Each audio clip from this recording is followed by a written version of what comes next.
Mesdames, Messieurs, le symposium est consacré aux jeunes, aux enfants, aux adolescents et à leur santé mentale.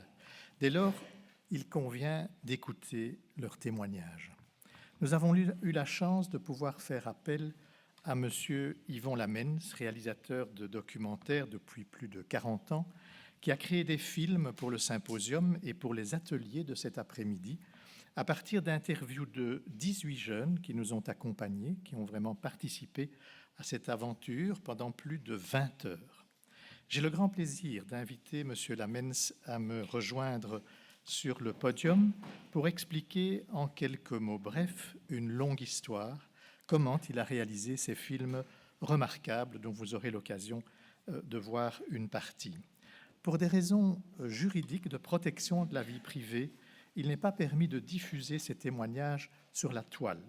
À ceux qui nous suivent via le live streaming, je vous remercie de votre compréhension puisque pendant le film, il y aura une interruption de la diffusion en direct, mais essentiellement pendant cette courte période.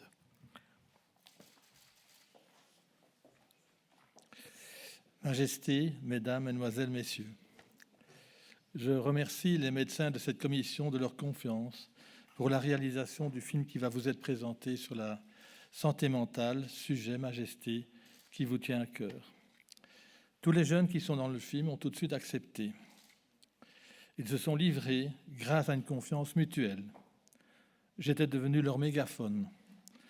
Ils pouvaient librement s'exprimer par rapport à leur identité, sans crainte d'être mal compris. Comme dit Edgar Morin, si nous savons comprendre avant de condamner, nous serons sur la voie de l'humanisation des relations humaines. J'ai souvent remarqué que les gens qui se permettent de juger sont en général incapables de comprendre l'autre, car quand on cesse d'écouter, on cesse d'aimer. J'ai été frappé par la discussion que j'avais eue avec un petit garçon de 6 ans, placé dans un home près de Liège. C'était juste après les graves inondations, et je lui ai demandé si cela le touchait de voir ce drame. Il m'a répondu qu'il était triste, surtout de voir les animaux se noyer. Et je lui demandais quel métier il voudrait faire plus tard. Il m'a répondu fermier, puis a tout de suite ajouté « d'abord maçon ». Et pourquoi, lui demandai-je ? Pour construire un grand mur autour de ma ferme.